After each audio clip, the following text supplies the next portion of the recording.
is for you. Here we go, Brownies. Here we go. Here we go, Brownies. Here we go. Yeah, this for my dogs from the east to the west side. You rockin' brown and orange with me, baby. Let's ride. Represent the land, let them know. Tell them, here we go, Brownies. Here we go. Yeah, here we go.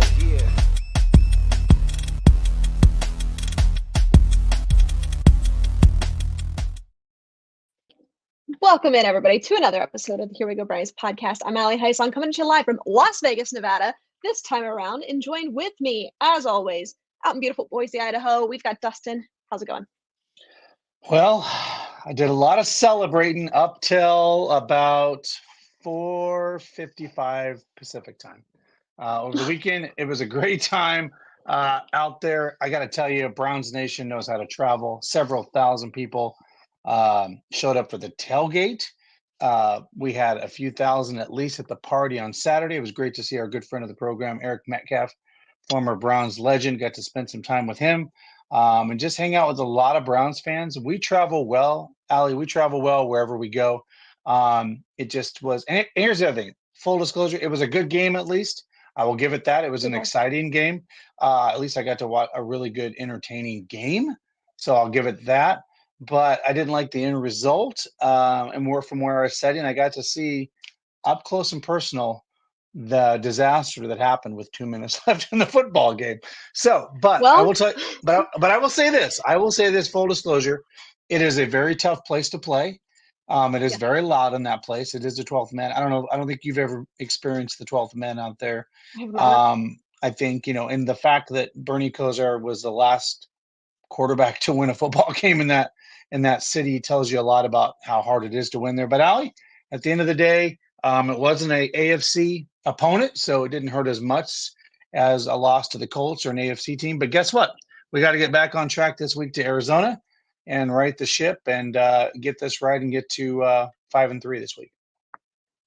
Guys, whether it is sophisticated suburban living, luxury downtown digs, or senior housing, K&D, the largest property management company in Northeast Ohio, has the perfect home for everyone. K&D is your one-stop shop for housing in the region with apartments and amenities for everyone, including residential, commercial, retail, and also corporate housing. Find your dream home at K&D. Visit knd.com to get started. That is the letter K, the word and, the letter D.com. So as you may notice, we are live tonight on a Tuesday, which is a little bit different than our regularly scheduled programming at 8 p.m. Eastern on Wednesdays.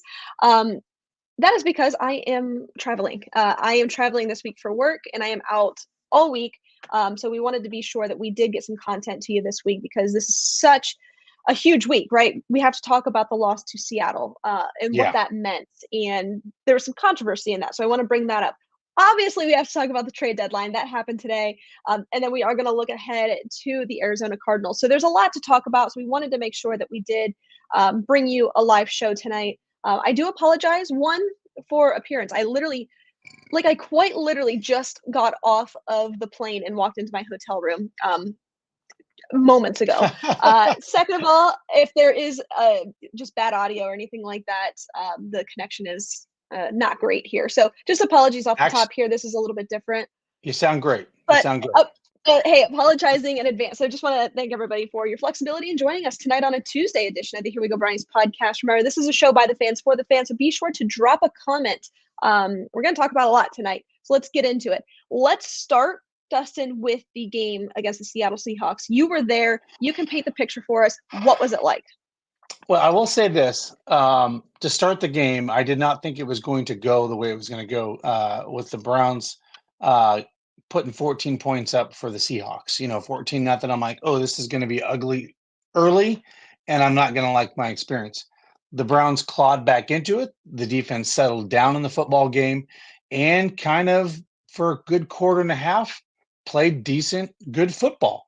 And the defense adjusted. We saw some great play out of our defense, and they finally settled in.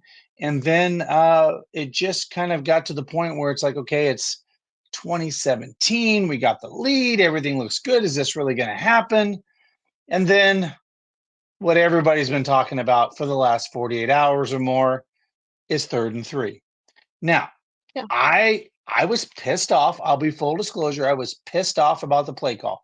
And I will tell you this, Tony was there and some of the other ESPN people were there in Cleveland and others talking about this. And after I've had time to calm down, come to my senses, which is what we should all do as Browns fans and not just spew negativity all the time, because that's what we do. And stay off Twitter if you can, because that's just a very bad place for Browns fans. You're good.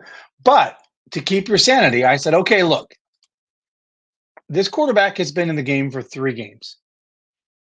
Your head coach trusts him to do the plays at this point. He isn't his first game. This is his 3rd game, right? He trusts him to make the play that he called.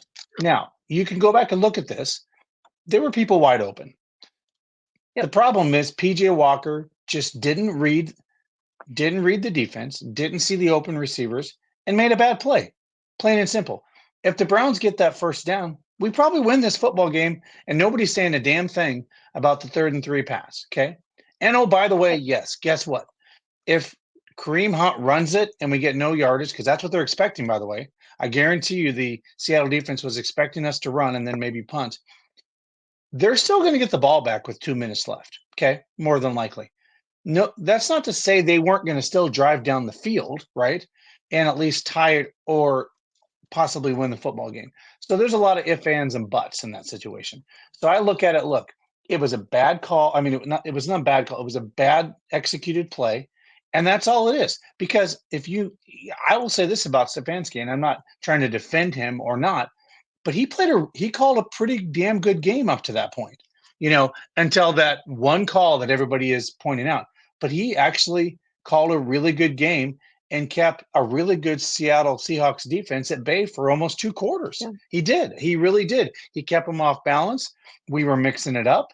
And then one play that wasn't executed, everybody just wants to pounce on that. Ken Carman lost his self this week. Like he threw the I don't know if you saw it, Ali, but he literally threw the camera away when Lima and him were going at it. He goes, okay, you don't want my camera here? You think I'm trying to make a scene? Fine. And he threw the camera off. But yeah, there's a lot that was made of this. But at the end of the day, you're supposed to execute the play, right? That's what you're supposed to do. And by the way, it's not a rookie quarterback in there. Sorry, that's your job, is to get a 3rd and 3. And oh, by the way, he had even more difficult throws, I think, previous to that, in my opinion, that he executed. So why wouldn't you trust your quarterback to do the play? Anyway, yeah. I'm off my soapbox. Right. Okay, let's talk about it. So I have several things to mention here, and they all fall under this category of this play call. And I agree with everything that you just said. I think that we need to take a step back and look at it from a different perspective. At the end of the day, it didn't work. Obviously, the Browns lose the game. Kevin Stefanski should get criticism. I think that he should get criticized for this play call. However, it always comes down to players over plays. You can design the most beautiful, scripted, most effective offensive scheme all day, every day. But unless your players are executing it, it doesn't matter. Players over plays, first and foremost. It is evident that Kevin Stefanski does trust PJ Walker, even probably to his own fault, to his own detriment, where he shouldn't. We know what PJ Walker is, and he is a veteran quarterback that can make some big plays, but will also turn the ball over. We know this through 3 games.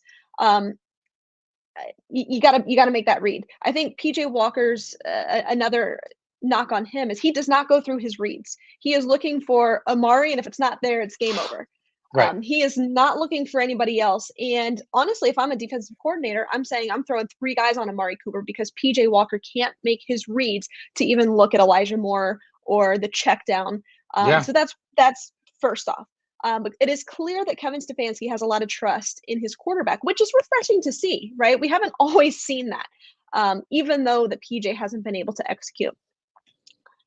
The other side of this is you can't quite script a helmet interception. I mean, that is just, no. I haven't seen that. It happened. It's a freak call. It's a freak call. It's a freak play. Excuse me.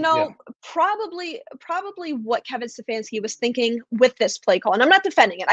I'm of the belief that you run the ball here. I think we are, as Browns fans collective, like all in agreement there that you probably should have run the ball. And if he had another attempt at it, he probably would. But more likely than not, what he was thinking is if it's not completed, if it's just an incompleted pass, You punt the ball and you pin them deep. You put the trust in your defense. That's not what happened. It was a weird thing. You turn the ball over, you lose the game. It sucks. We're up in arms, and rightfully and understandably so. But just to kind of, I think it's important as fans to maybe understand the thought process in that philosophy and why they did what they did. But on the other note, I mean, you were running the ball so well. I want to talk about Pierre Strong and what we saw out of him. I mean, I loved what I saw, his explosive nature. I mean, he was getting, I can pull up his stats here in a moment, but what he was doing just was beautiful. Kareem was playing well. The offensive line was getting the push. You had the plays there. So again, I think Kevin Stefanski absolutely should get criticism for this, 100%. But I think on this podcast, I do want to take a quick step back and just look at the overall scheme. Why'd this happen? Okay, this is why. I can kind of understand it, but I still think that they should have run the ball. You're probably coming away a winner if you do. I think that Kevin Stefanski, you hit the nail on the head, Dustin. He called it a great game. Otherwise, I mean, really, truly a great game. Probably one of his best of the year. Yeah, I would say one of the best. But he is good for, you know how Myles Garrett is good for 1 or 2 offsides a game? Kevin Stefanski is good for 2 to 3, maybe more stupid decisions a game. And unfortunately, that's what gets you fired in the NFL. You can't do that at this level. It's on Kevin, and I stand by that. But it's also on PJ. You have to execute. I think it's hand in hand. I think it's appropriate for the head coach to take accountability here because this isn't Deshaun Watson. This isn't Tom Brady. This is PJ Walker. And you're asking him to do a lot here. For him to go down basically in 3 games straight, asking him to go win you the game. At some point, it's not going to happen. Thankfully, this is against the Seattle Seahawks. It's not an AFC opponent. Playoff implications are limited. So it's okay. It's okay. We can take a breather, but it was frustrating, and I understand the question marks surrounding it. Yeah, and at the end of the day, so and just to push back a little bit on what you were saying there, but okay, say we run it, right? It goes right to the 2-minute warning, right? Now we are punting the ball. More than likely, if it's a 1-yard gain, right? We're punting it. We're giving the ball back to Seattle with 2 minutes, right? They're going to at least probably try to get in field goal range. So I don't know if the Seahawks don't tie the game or make it go into overtime, right? At that point, because you're still giving them the ball back with a lot of time. Does our defense maybe get 3 and out? Yes, that's a big maybe, right? Where that's a hypothetical here. And so, by the way, if it doesn't bounce off a helmet and it's in a complete pass, guess what? It's still the 2-minute warning, right? And you're still punting the ball. So I mean, this is a freak play that bounces off a helmet, lands luckily into, the Seahawks get a gift, on their side of the 50, and they're in field goal range automatically already. So I just don't, again, if we make that play for 5 yards and we go to the 2-minute warning and we start running the ball again, nobody's having this conversation. Nobody is, because we're running out the clock, right? We're running out the clock. That's what we're doing at that point. And I do think that probably in that sense, if I was talking to the defensive coordinator for the Seattle Seahawks today, hey, what were you thinking the Browns are going to do on that? Run. You know what I mean? So they were probably gauging for us to run the ball there. And which brings me to another point, and we've talked about this before. And Kevin Stefanski is good for this, is trying to really just outsmart your opponents. Right. And you don't have to do that. You don't always have to do that. When you have the talent that you have on this team. Now, granted, you have PJ Walker out there. Again, we know what we have in him as a quarterback, but you still have some incredibly talented pass catchers, a great running game, even without Nick Chubb, a great offensive line. When you have the talent out there, you have to execute. You have to put the trust in your players to be able to do so. Now, literally to my point a minute ago, that Kevin Stefanski clearly trusts PJ Walker maybe a little bit too much. But put the trust in, put the ball into the hands of the playmakers. We've said that ad nauseum on this show. Even starting out the season with Deshaun Watson struggles, is hey, just be a distributor, right? Don't be stupid out there. You don't have to play hero ball. Get the ball into the hands of David Njoku. I mean, let's talk about the game that he had. Kareem Hunt, Pierre Strong. These are guys that are consistently getting positive yards.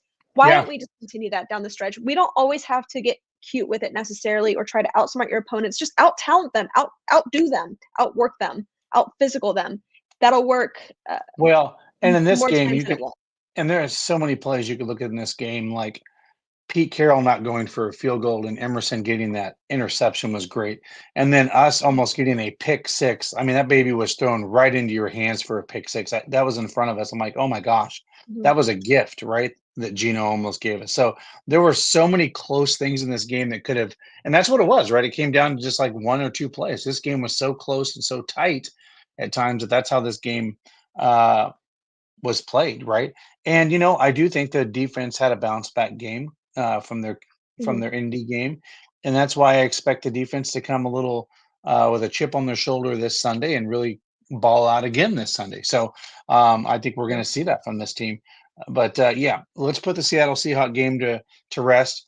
The fans were great. Jessica and her crew at the Seattle Browns backers put on a great show. The people that came to the tailgate blew me away. The thousands of people that were there. It just goes to show you we like to support our team and travel, and it's very interesting. But you know what? A lot of crazy stuff did happen in the NFL on Sunday because I don't think anybody saw the Denver Broncos beating the Kansas City Chiefs, and I mean not even the Denver Broncos. Probably just saying. No, I don't think so. Let's get into it here in just a moment. But if you're wondering what you should have for dinner, the answer for you is Angelo's Pizza. Head on over to Lakewood to get your hands on the best pizza in all of Northeast Ohio. Angelo's does it right. They start out with a buttery crust. They do double layer toppings. It's great in the restaurant, at home, even just as great the next day. Head on over to Angelo's today. No, I don't even think that the Denver Broncos had any idea that they were going to do what they did.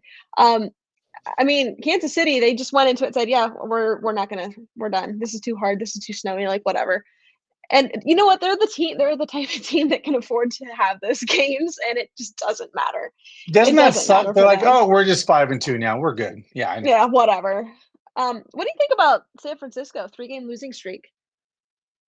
Well, they sure got better on defense today. We'll get into that with the whole Into with that in a minute. right. So their defense is going to be really good. So they're going to be set there. They're really, I'm glad we're not playing them again. I can tell you that much with what they were adding to on their defense. I don't know. Here's the truth.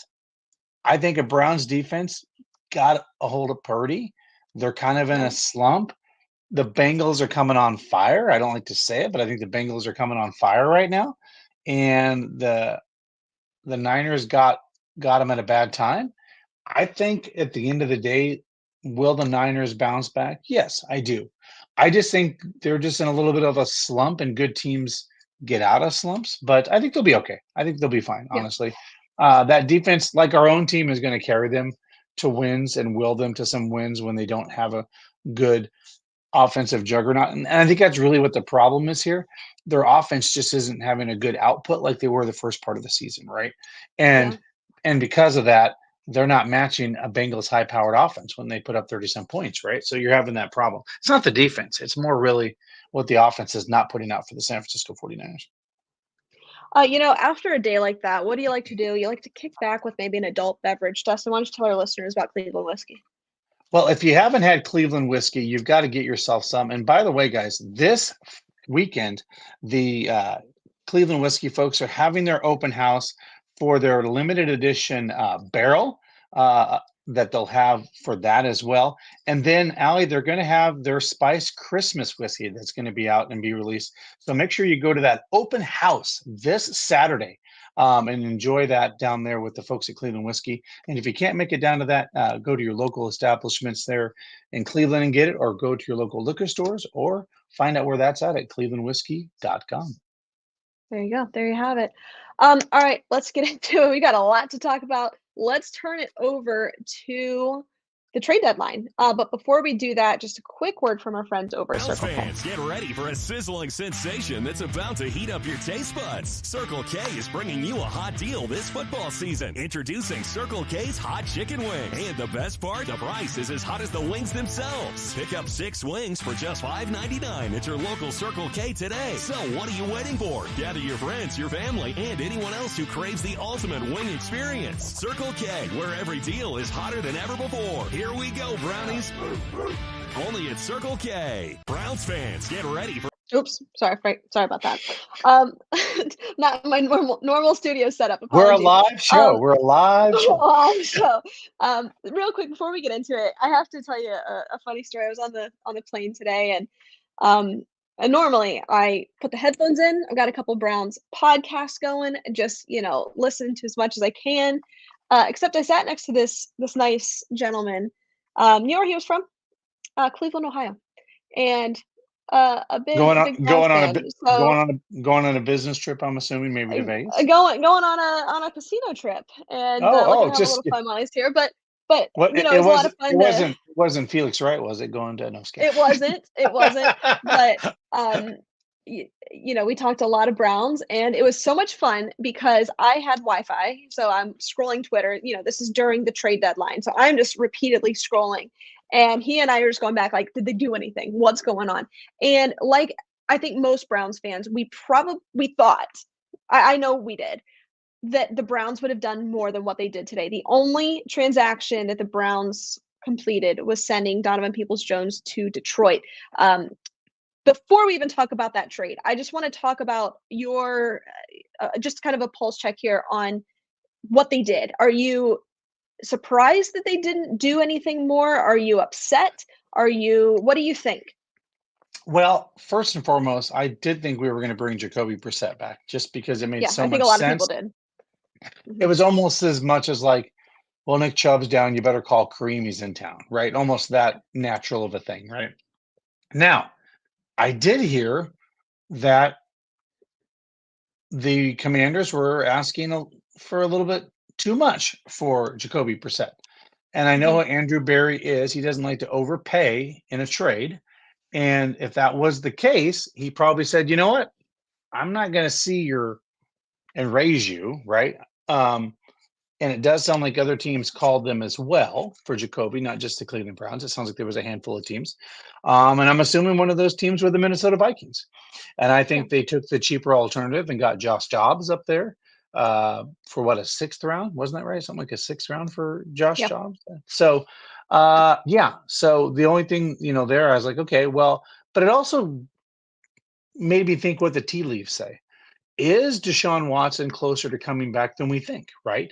Maybe there's we don't know, right? We'll know more tomorrow, right? We're obviously going to have a lot more information if he's practicing on Wednesday, if he's indoors, outdoors with the team, taking the first. We're gonna know a lot more tomorrow. So maybe he is closer to coming back than not. I do know Mary Kay made a comment about maybe he would sit, but the Browns are 7-point favorites to the Cardinals, no matter, I think, who our quarterback is on Sunday. So maybe they said, we're going to be fine. He's 2 weeks out. He's going to be fully recovered. And we're going to roll out with DTR or PJ this weekend. And we're just going to let our defense win this football game and not turn the ball over. Because here's the problem I have. The damn Cleveland Browns have 17 turnovers, the most in the National Football League. This is a stat that everybody needs to know.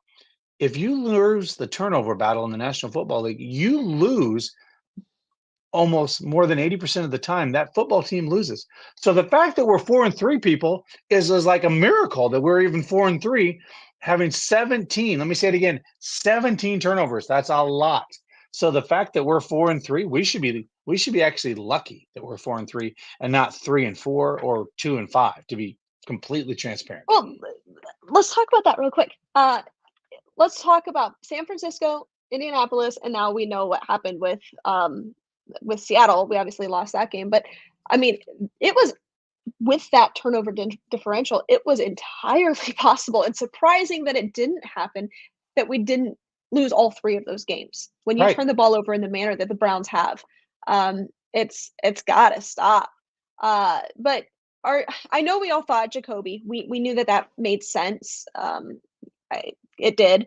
I think that there is kind of a weird quarterback deficit right now in the National Football League, just due to injuries, due to weird quarterback situations and players being in weird positions. It's just kind of a weird year overall in the league. So I don't think that there was an exact answer. I think if you, prior to the Kirk Cousins injury, that could have made sense. I know, obviously, Jacoby. You could have talked me into Josh Dobbs coming back to Cleveland. There were some options out there, but I don't know if we can speculate here and say that. Well, this must mean that Deshaun's good to go, because we don't have any indication of that. And I don't think it's fair for us to even say that on this podcast right now, because I don't Yeah. even know that the organization knows. It's weird. I wish they would have done something to have a little bit more wiggle room, or just some type of safety net in the quarterback room, just because I will. it was eerily reminiscent of them just punting on another season, and fans don't deserve that, I don't think. Yeah. Yeah, and I don't think we're punting, but I think he's pumping the brakes, right? Because I think he's Yeah. yeah. And here's the one thing I was a little disappointed with. I'm a little biased. I'll say it already, but Ezra Cleveland going from Minnesota, I believe, to Jacksonville. I was like, well, why don't you just trade that Boise State offensive lineman to uh to the Browns? It's perfect. His name's Cleveland. It'll be perfect. He's a Ezra Boise Cleveland, State yeah. guy. Yeah, and he's been really good and consistent, but obviously they're trying to protect Trevor Lawrence down there, which makes a heck of a lot of sense on their line. And so, yeah, I mean, I guess I'm surprised we didn't. Uh, we all thought DPJ may go, and he obviously did. And basically, we got a pick for what we paid for him, at the end of the day. So, I think so it's weird though. Like, let's talk about that just a little bit here. I The reason I don't want to talk about it more is because, frankly, I don't know more. We just know what we know at this point. I do want to dive a little bit more into it over the course of this week, yeah, and listening in and reading articles from those that are, live and there in Berea. Um, we knew that the writing was on the wall with DPJ. His role was incredibly limited this year in Cleveland, and a lot of that I think has to do with quarterback play, and that's just unfair to him as a player because he was great. We loved him, and I think he's going to have a great landing spot in Detroit in a very hmm similar role to what he had here in Cleveland. yeah, But man, this is a guy that last year we're saying, hey, he's knocking on a thousand yards for the season, and then this year it's is he on the team? So I think the writing was there on the wall, and he was probably not going to come back next year. We were probably going to lose him in free agency, so you get something for him. But yeah. I don't necessarily understand the move in the sense of, like, we didn't get better today. We just traded away a starter. So Well, in theory, we are worse, but it does give the opportunity for a guy like Cedric Tillman to step I up just into a big role. Maybe he is ready, and we don't know that. yeah. Well, and that's what I was gonna say. I've been asking for Cedric Tillman for a few weeks now. Hmm. He looked so great in the preseason. Maybe the Browns are like, okay, we watch him in practice. He's ready to go. He's the guy. And by the way, like, let's be honest, like you said, we didn't know where DPJ was going to go in free agency. He was a free agent. Clearly, the Browns weren't ready to sign him to a second contract. And I think the writing may have been written in April when the Browns drafted Cedric Tillman, with For sure. their first pick. And by the Yeah. way, I think Cedric Tillman's ceiling is high. I think he's a great route runner. I think he's got some great skills over the middle. The way he catches, he's a smooth runner. I'm excited to see more um, from Tillman this week and see if he can get out there on some plays. But I don't know Mhm. if we got worse because at the end of the day, to your point, Donovan People-Jones wasn't even getting plays, Right. right? So if we put Cedric Tillman in and he's more productive, I think it's even, if Sure. not better, right? So I think at the end of the day, I'm ready to see what Cedric Tillman's going to bring to this offense and see how he's going Mhm. to perform as a player. And if he's good, great. If he's not, at least we know, right? Now we have him in regular season and get more looks at him to see what he really is made of. So I think it Yeah. also gives us an opportunity to see what we have in our draft capital that we used with our first pick this year.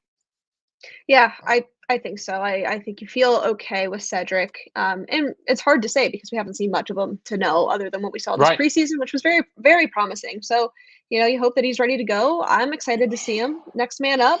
I think he's got a role for him here in Cleveland.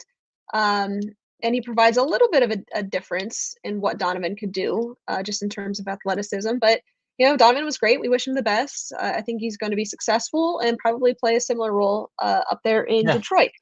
Guys, if you don't have Stadium Mustard in your kitchen this season, frankly, you're doing it wrong. The iconic brand, the iconic taste, it's beloved from ballparks to backyards and everywhere in between. Stadium Mustard is a smooth brown mustard rich in both taste and tradition. It is loved by millions. So be sure to head on over to stadiummustard.com to shop now. And real quick, Dustin, why don't you tell our listeners about Lorello Vineyards and the Here We Go Brownies podcast wine?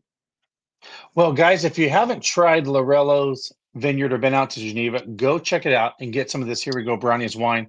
By the way, this wine also, a portion of each one of these bottles goes to the Greater Cleveland Food Bank. We give back to the community. We're excited about that. And Larry told me just this last weekend, they're getting ready to harvest the ice wine, Allie. They're going to start making the ice wine, that dessert wine that I really like. And by the way, I love the jalapeno one with it. I tell you what, Hmm. that is really good stuff. I like that little bite that it has. But yeah, go out to Geneva, check them out. Nice drive out there, or just go to lorellavineyards.com and get a bottle and have that shipped anywhere in the state of Ohio. There you go. There you have it. Let's talk about the rest of the day in terms of trades around the league. I think the biggest one was Chase Young to San Francisco. Didn't see that coming at all, but it looks like that Washington is ready to hit the sell button, which they did. They got rid of Montez Sweat to Chicago, um, and Chicago gives up a second rounder for Montez Sweat, and then San Francisco gets a hold of Chase Young for a third rounder. So that's crazy. Um, so it looks like they're hitting the sell button just a little bit.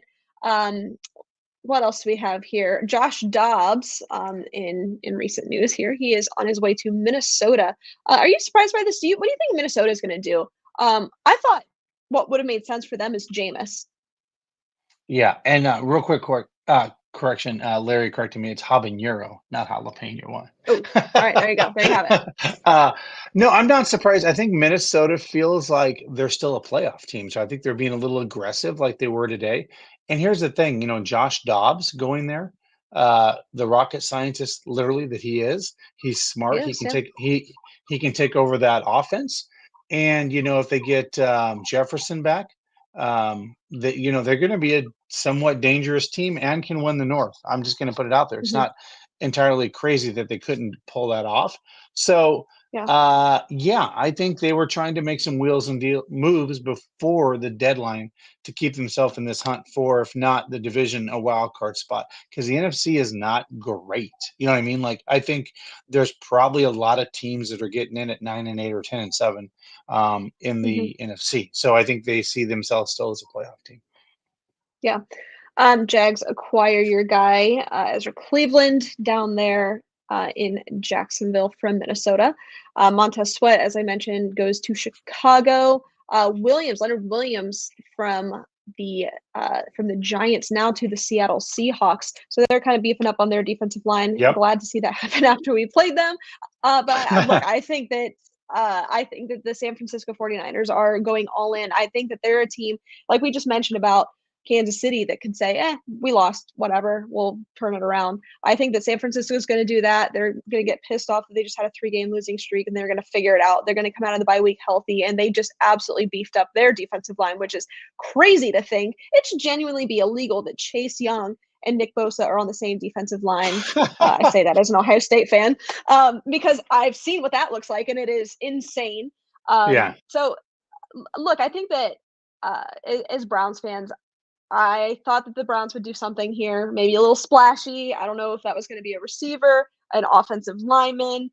One thing to mention that they did sign Kenyon Drake to their Kenyon Drake to the practice squad, as well as a receiver to the practice squad. So they did make some moves. I don't want to act like they didn't, but I don't think that they went out and got substantially better today. I think that they just are elevating one of their own guys, and that's Cedric Tillman, and added a little bit of depth on the practice squad. But maybe that they are really just comfortable with what they have. They've gone out in the past couple of years and they've spent a ton of money, the Yes. most in the league. Right. And they're putting their trust in the defense, which has been absolutely phenomenal. Their pass catchers, their skill position players. And if Deshaun Watson can get back quickly and can get back healthy, they really do have a shot here. It's just going to be a matter of Deshaun Watson. And it has always been a matter of Deshaun Watson and his availability and his health as it pertains to this Cleveland Browns team. Let's look ahead real quick here, Dustin, to the Arizona Cardinals. Now, the Arizona Cardinals, they trade away Josh Dobbs to Minnesota. So now what? Who do they have at quarterback? What's his name? Hang on. Is it Thune? I have to look him up. Hang on. Yeah, it's not going to be Kyler. They don't think Kyler's going to be back this week. Well, so initially he was possibly ready to go, but I don't think that Right. that is going to be the case. And you mentioned earlier, Dustin, that Arizona or the Cleveland Browns probably can win this game regardless of whoever is at quarterback for them and for Arizona, whether that's Kyler Murray, or Clayton Tune. Clayton Tune out of Houston. So I did hear on Cleveland Browns Daily the reason behind letting Josh Dobbs go to Minnesota is because they are getting closer to Kyler Murray coming back, and they Correct. want to implement that offense. Clayton Tune can, just based off of his athleticism and his physical ability, is more in line with that of Kyler Murray. True. And they would be a little bit delayed if they rolled out with Josh Dobbs. So that's probably why they made that move and why we will see Clayton Tune on Sunday. Yeah. So does And this team go ahead. no, and as I say, they also need to see what they have in Kyler Murray to see if they're going to move off of him in the offseason. So this is a time where he really needs to show if he's worth the money or not. So I don't know, Mhm. he's going to be the quarterback of the Arizona Cardinals in the future.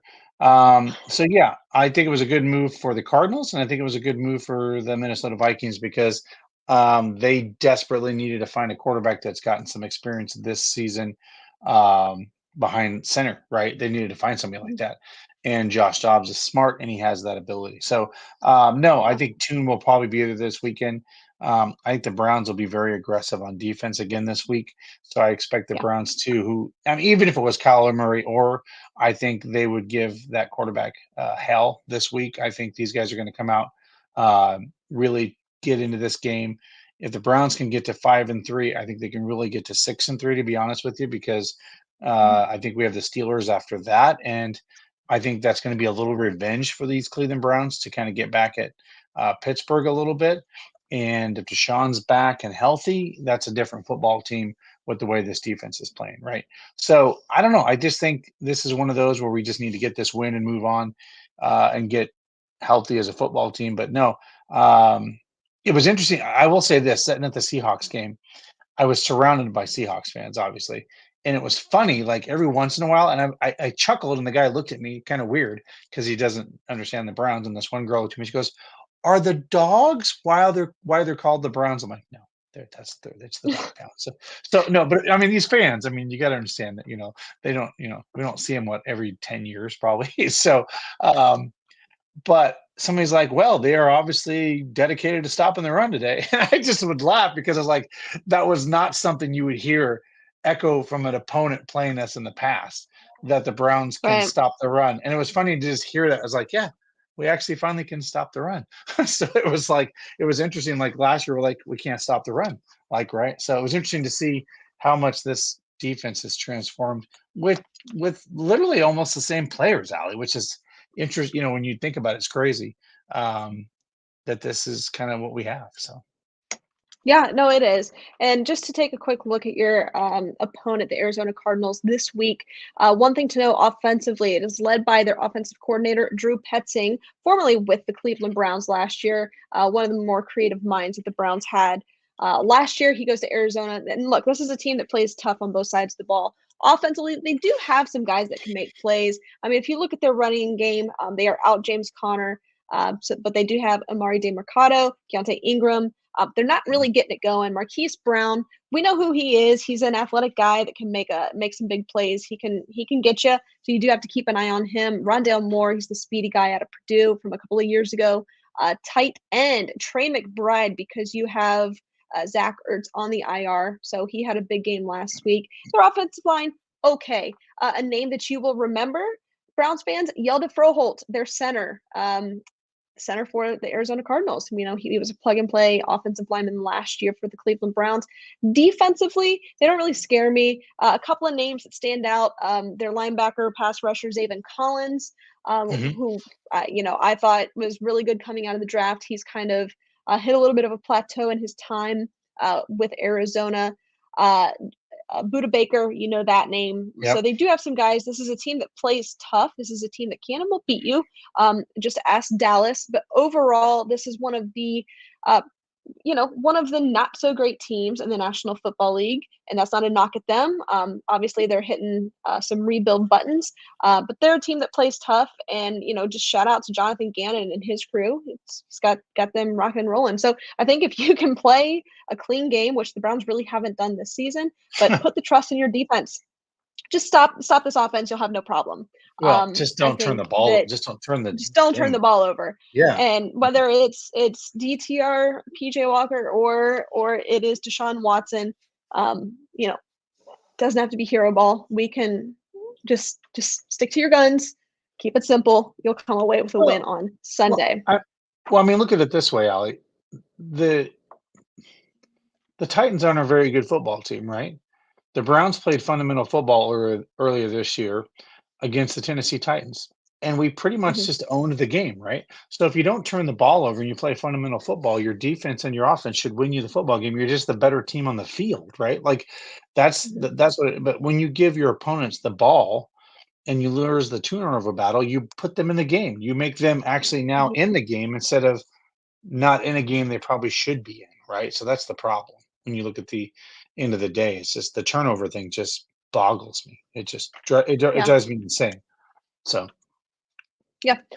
So we'll see. That is the matchup against the Arizona Cardinals. And let's turn it over. Let's do some game predictions. But before we do that, guys, if you like saving money, whether you need a new couch, a new dining room table set, new bed, recliner, if you like saving money, head on over to the Cleveland Furniture Company. They buy in bulk. They can save you money. This is a locally owned and operated company right here in Cleveland. So be sure to check them out. This upcoming segment is brought to you from the couch. From the Couch is brought to you by the Cleveland Furniture Company. All right, let's get into it, Dustin. I hate to break it to you, but last week I gotcha. We are tied. So I am now 3-2, and you are 3-2. All right, here we go. By the way, have we made a wager? Have we made the official wager? And I don't know if we actually have. Okay. We probably should do that. We need to figure that out. We need to figure that one out. So let's kick it off once I get my computer pulled up here. All right, Titans at Steelers. What you got? As much as I want, they both suck. Just the Steelers have good defense. You know what? No, I think the Steelers are going to win. I almost went with the Titans. Yeah, I know, but it's in Pittsburgh. Crazy things happen in Pittsburgh. I can't explain it. I'm going to go with Pittsburgh on this one. You going with Pittsburgh? Yes. Okay. Dolphins at Chiefs. Well, this would be a damn good game. Tyreek Hill coming back. Yeah, Tyreek Hill coming back home. Now this is in, I think, Germany. Oh, that's right. They're both in Germany. Yeah. That's right. Early game. You know what I'm going to do? This may sound weird. I'm going to give the edge to the Dolphins. And I'll tell you why. The Chiefs wide receivers have not been exciting this year. And I just think if Tua and Tyreek, maybe it'll be a little Tyreek going, "Hey, you missed me," kind of thing. I'm gonna go Dolphins here. Okay. I'm gonna go Chiefs.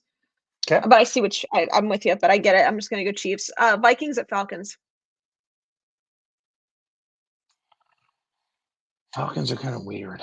I think I'm going to go Vikings here just because I think the Vikings, they're used to playing in a dome, obviously, kind of. So I'm going to go with Vikings here. I think the Vikings need this as a win. So. Okay. I'm going to go Falcons. Give me the Falcons on this one. What else do we have? Bears at Saints. Saints. Yeah, Saints. Rams at Packers. I'm going to go the Packers at home, a little cold, long ways for LA to travel. I'm going to go Packers in this game, actually, in a close game. Give me the Rams. I think I'm going to go with the Rams on this one. Okay. Commanders at Patriots.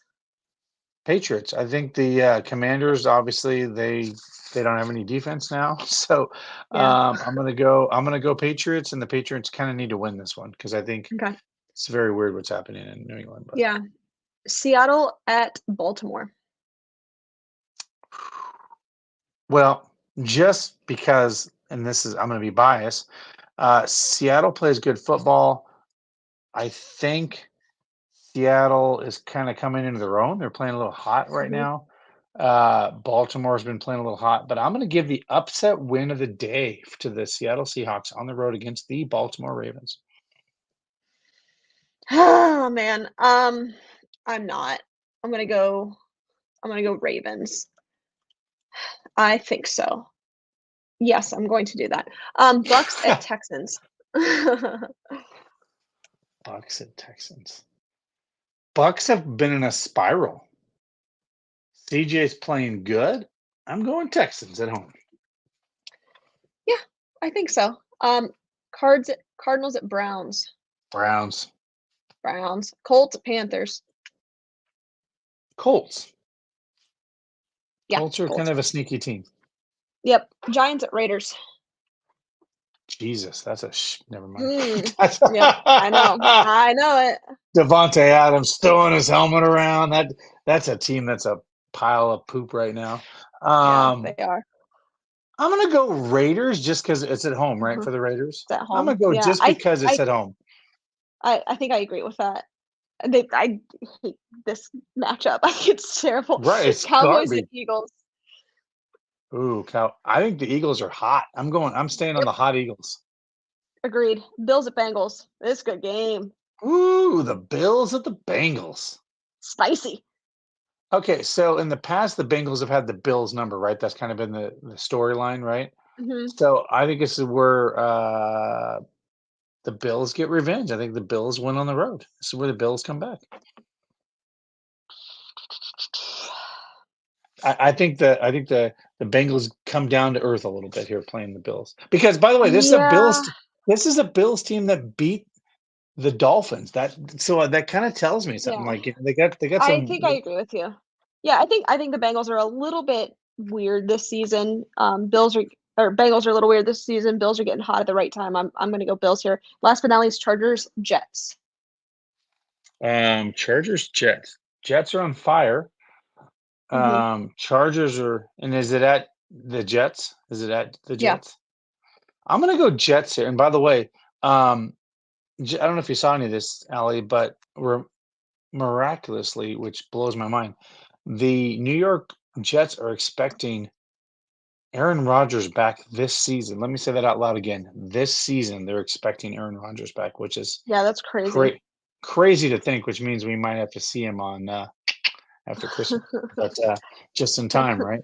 That's one of the games we actually pinpoint we may go to because you'll be home. But yeah, that's crazy if Aaron Rodgers is back by then. But yeah, I'm gonna go Jets on Yeah. this. Um, uh, what am I gonna do? This is interesting. I'm not. I'm gonna go with the Chargers. Okay. I think so. Yeah, I'm gonna do that. I don't feel Okay. good about it, but I'm gonna do that. But you know what I do feel good about, Dustin, is a little sunshine, maybe in the Woo! Well, Caribbean. Why don't you tell our listeners about what we got there? yeah, guys, join us on the Browns Fan Cruise. Go to brownsfancruise.com. Join Allie and I and over 17 alumni. I think I've got Larry Lorello talked into this, so he can go on that cruise. I mean, he does live in Florida half the year or more. So, yeah, come out and join us on this fan cruise. 17, we'll be doing some cool stuff from the ship from Jamaica and the Bahamas. Who doesn't want to get out on the islands when it's cold in Cleveland or wherever you're at? March 11th, 5-day cruise. Come join us. Have fun with all these Browns fans and Browns alumni. First annual, by the way. So this will be the first thing they've done with the fans. I think it's great. It'll be exciting to get back on that and be able to do Yep. something fun like that and get to interact with the fans and do all those kind of things. But yeah, looking forward to that. It'll be a lot of fun. Because Will it's be. cold here now. It's cold here now, Alan. I know it's not cold in Vegas, but it is cold here now. It definitely fall has definitely. And by the way, Allie, just side note, if you want to talk a little college football. So I'm starting to wonder, and I don't want to say this out loud, but I leave Boise, Idaho to go watch my beloved Browns. Yep. I missed my first Boise State football game, and I don't know. I can't remember the last time. And they had their best game of the year, 32-7. Mhm. I go watch the Browns and they lose. Am I bad luck? I don't know. Because when I Must be. leave, because I was like, but I just saw the college football playoff rankings came out, and your Ohio State Buckeyes are in the 1 seed, which is a good place to be, because you do have some wiggle room as the season progresses. Who was number 2? Georgia was number Yeah. 2. Who was number 3? Michigan. Michigan. Well, based on what's going up north, they may not even be in the Yeah. college football playoffs. Number 4. By the way, Ali, can we talk about that? That is crazy talk what's about it. happened. Can we talk Wait, hang about on. that? Is that correct? Is that correct? Yeah, I That just want to sounds make sure I right. have that right. Yeah. And is Notre Dame 4? Is that no? No, Or who's it? Florida State's in it. Let me pull it up. Sorry guys, I Oregon. typically a Oregon little bit is more Oregon is organized. 6. Oregon is 6. Notre Dame's Yeah, 5. Washington's in there too. Is Washington in number Yeah, 4? hang on. Let me just pull it up. Um, typically I am much more organized than this, but I literally just got off of a flight, so bear with me. So it is. Let's see, AP top 25. I don't want that. You know what? Real quick, hey David, if you're listening, just shoot me a text and tell me what this is. Um, okay, so you got Ohio State 1, Georgia 2, Michigan 3, Florida State 4. And then I think is Washington 5 and Oregon 6. Is that right? That sounds about right. That's right. Yeah. So this is kind of interesting how that's all playing out.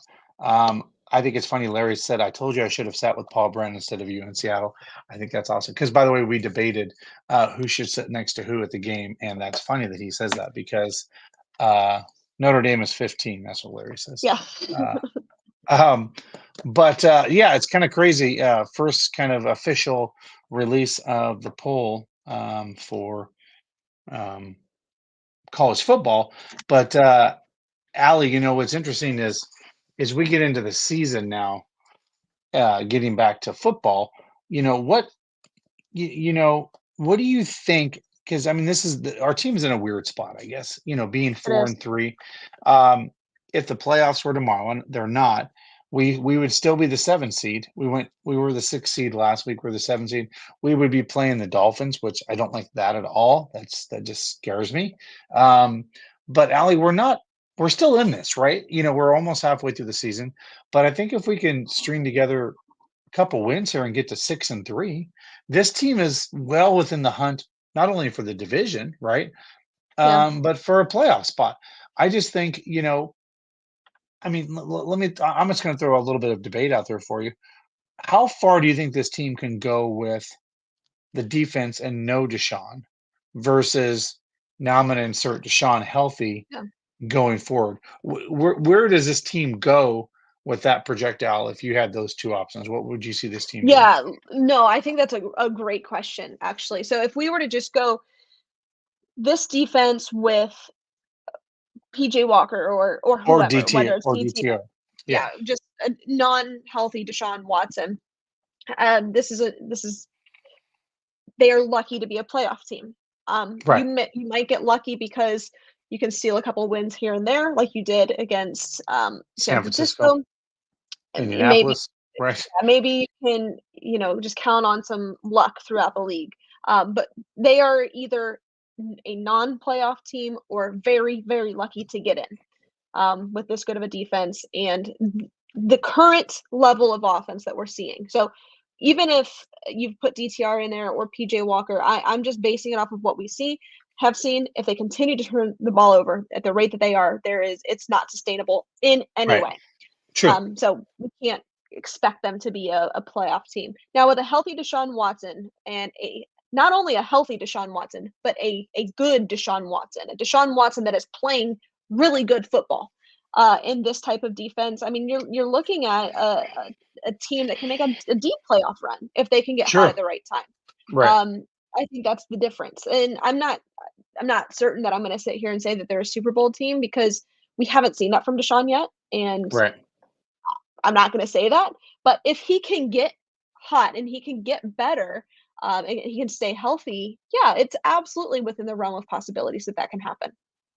Yeah, and I think that's the key to our season at this point being 4-3, right? If he does get healthy and gets in a rhythm and Hmm. plays, and here's the thing, he doesn't have to play great. He just has to play good football, right? Like he Yeah, can just play good football and run the offense down the field and let the defense do what they do. That's what Baker Mayfield did a couple years ago, right? I yeah, mean, I think, Baker had more picks in him, but at the end of the day, he just managed the offense and we went to the second round of the playoffs, right? Like we yeah, made a run. And by the way, we're a couple plays away in that season from being in the AFC Championship game. I mean, that's how close right. we were. So if you think about it, defenses become very important in the postseason, right? Hmm. Because you marginalize the opportunities for teams on offense, right? Everything gets so much tighter. Things are so much more condensed in the playoffs, and your defense is just a whole nother level of football. And I think that's when your defense, if they're playing at a high level, that's exciting football to watch, right? And Yeah, I think we've seen that from the Ravens in the past in the playoffs. We've seen that from the Steelers in the past in the playoffs. We've even seen that with the Rams, with Aaron Don, what they did on the defense. When your defense is playing at a high level, your offense just has to really be good, right? Not yeah. great, right? And if you can play at that level, I think you do have a chance. And I will tell you, I look back and I have always said this: the Browns are not going to get to the Super Bowl in a conventional way because it wouldn't make any damn sense. That's not how the Browns do things. So if the Browns got to the Super Bowl with a DTR, a PJ Walker, and a Deshaun Watson along the way, that would make absolutely perfect sense for Cleveland Browns fans. Like, yeah, we had three quarterbacks play this year for us, and we still made it to the Super Bowl. So that Yeah, would be perfect. I mean, that's poetic for the Cleveland Browns, right? It's not going to go like, oh, and oh, by the way, let me add, no Nick Chubb, right? We get to the Super Bowl with no Nick Chubb. You throw right. all those in there. That's how you throw convention out the window because that's just how the Browns are, right? They aren't That's the going to way it do it goes. with right. That's if we're going to do it, that's how we do it. Is weird, right? It's like, oh, we got in. How'd that happen? I don't know. Yeah, That's just how it goes. But yeah, it'll be interesting to see how this all plays out. But I'm excited for this Sunday to getting back to winning football in Cleveland. I think it'll be a great game for the Browns defense. They'll come back. I just hope, here's the weird thing that a lot of the guys around the league have been talking about, the talking heads, is this injury with Deshaun is weird. It just really has to heal because it is, I mean, we're going to have the medical minute in future podcasts, but really not to be a doctor here, but from what I understand, this is literally a situation where he just doesn't have that strength, right? It isn't there to get the velocity of the ball further down the field. And if that's the case, it just literally has to heal. It's not broken. It's not one of those things. It just literally has to heal to get back to 100% strength. So that's the thing. If we can get Deshaun healthy, we're going to be off to a good start. And that makes me really happy in the end. yeah, yeah. One thing that this team needs to figure out how to do is stack wins. You're coming off of a tough loss against Seattle. Getting a win against Arizona is crucial. Not only just Sure. to have a win, right, but to also build that confidence, Right. and to let this team know that they can do it. And stack a couple of wins, and you get that momentum right back, and we're done talking about Seattle. So it's as easy as that. They just have to put a couple wins together, and we're in a much better place. And they do that by not turning the ball over, period, point blank, because Larry Thank says you. no turnovers, and they're 6-1. So that's just that the is way it goes. that is so freaking true though. So true. Yeah. So true. So, guys, thanks for tuning in. We appreciate you. Thanks everybody for your flexibility and joining us tonight on a Tuesday. We will not be on tomorrow unless, Dustin, you want to talk tomorrow live by yourself. You can definitely uh, do that. But I am in Allie, Las Vegas, Nevada, so I Allie, am unable tomorrow night. Allie, you know how hard it is to talk by yourself because Yeah, it's very hard. you did a whole show. I just want to tell the audience. So Allie knows this during the draft. I think it was last year. No, was it? No, it was in Vegas. Yeah, I it was think. last year. It was last year. Was it last year? Yeah, in Well, Vegas. not this past draft, but Yeah. the two So two drafts ago. Yeah. So Allie thought it'd be really great to open it up to people just joining her for a live podcast with people Yep. just joining the show. And she literally went for like 2 hours No. plus. I went for 3+ hours. I went nonstop, nonstop. Allie Heisam by herself went for 3 hours talking about the draft. That's just something. I mean, I'm of the belief that, like, I always tell people, if you give me a microphone, I can BS my way for an hour. Well, I did it for 3, so that was fun. And by the way, Doug, we love you. We love you. Thanks for tuning in. But no, Allie, I just kept tuning in. I'm like, Allie's still on. I'm like, Allie's still on, and she's still talking. She can't stop. You get her on a roll, and she won't shut up. So yeah, that was fun. It is very difficult to do a solo show, and it is truly the reason why you are here, Dustin. You are, because you called in and you saved me. So much appreciated. That's true. All right, let's wrap up. Literally and figuratively. Yes, truly. Let's go ahead and wrap up. We appreciate y'all for tuning in. Thanks, everybody. Stay safe, stay healthy, and as always, Browns fans,